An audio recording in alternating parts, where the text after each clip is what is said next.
Well, it's a scandal of multinational proportions, and top news on the U.S. mainstream media outlets is all reporting on it. Take a look. A Fox News alert for you now. The head of the International Monetary Fund just arriving to a New York courtroom. He's set to be arraigned on sexual assault charges in New York City. In court, the latest developments on the arrest of the head of the IMF on charges of rape. Head of the International Monetary Fund, the IMF, will be arraigned inside this Manhattan courthouse shortly. That is going to happen. A hotel housekeeper accuses Dominique Strauss-Kahn of attempted rape. Well, it's taken a rape scandal for there to be any major attention paid to the International Monetary Fund in the U.S. Never mind the bank's involvement in the Greece, Ireland, and Portugal bailouts of late, or its criticism of policies over the years by scholars like Nobel Prize-winning economist Joseph Stiglitz, and from countries who received the bank's quote-unquote help only to call it crippling. They may be the real victims of the IMF. Well, join me now to talk more about it is Paul Craig Roberts, an economist and former Assistant Treasury Secretary during the Reagan administration. Mr. Roberts, thanks so much for being with us. First, I'm just curious, when's the last time you can recall the IMF being, a top story on U.S. media news? Well, I think, if not in the media, at least it's been on Washington's mind for two reasons. One, the current director who's now been arrested, Strauss-Kahn, was a likely winner of the next French election, at least according to polls. And Washington much prefers its man Sarkozy. It's also on Washington's mind that the IMF recently announced, to Washington's great consternation, that within 5 years the Chinese economy will have surpassed the American economy. So even though ordinary people don't pay much attention to the IMF, Washington was paying attention. And apparently Strauss-Kahn was also paying attention to Joseph Stiglitz.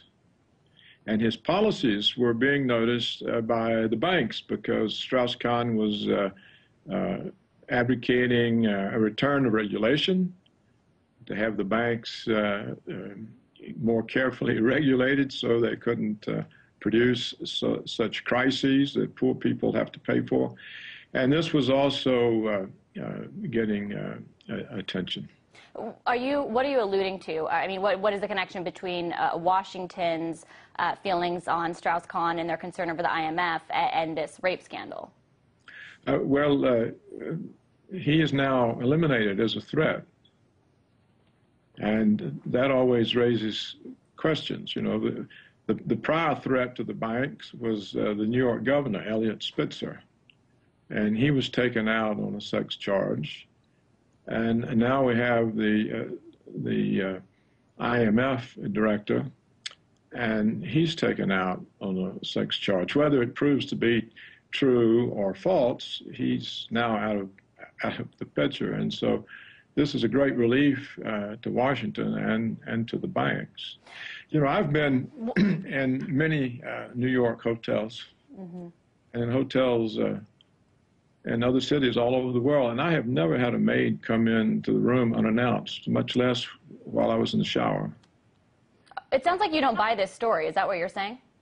Well, we don't know. We'll never know. We weren't there. No one was there. There were two people there, so it's a he said, she said. And what generally happens in American prosecutions is that the defendant is forced into some kind of a plea in exchange for lesser punishment. A couple of things I want to ask you real quickly so that we don't run out of time. I want to ask, that analysis that you made that Washington and everybody, corporations maybe are breathing easier without Strauss-Kahn, in charge of the IMF at this very moment. People that have said that he was kind of changing course and moving away from some of the neoliberal policies that countries that had IMF loans that they complained about, that he was moving away from that. Do you really have confidence that the IMF was moving away from these policies and really adopting policies that were better for poor countries and not as good for corporations anymore? Well, all I know for sure is that the banks were worried about that, and Washington was worried about that.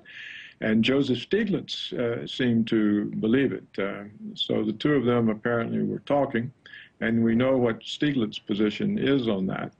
So I would think that otherwise, I believe Strauss-Kahn would have been protected in these charges, and nothing much would have come of them.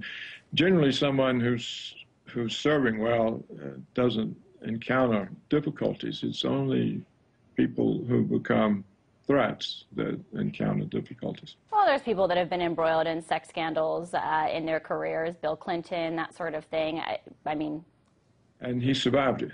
Mm-hmm. We'll see what happens with Strauss-Kahn, but I want to talk a little bit about the things that have not been covered, having to do with the IMF, possible victims. You know, some would argue, activists, that the IMF and its pursuit of fiscal policies by the rich world has been devastating for poor countries that it has, quote unquote, helped. Do you agree with that?